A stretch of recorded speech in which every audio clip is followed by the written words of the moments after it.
dar as grazas explicar que parece un equívoco, non? Entón, imaginadevos moita xente, máis ou tanta como a daqui, arredor dunha charca aí nas areiras, de repente vese ali abaixo alguén que está pasando o mal, que está pasando apuros, miramos, e aparece por ali outra persoa, axúdalle a sair de ali, veñen os medios de comunicación, todos son loubanzas para esa persoa.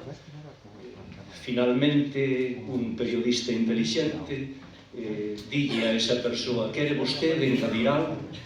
El di: quería saber que me reempuxou.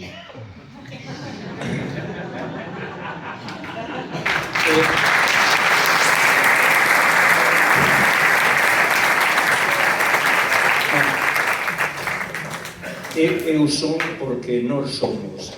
O CDR quere testimoñar a forza da comunidade organizada.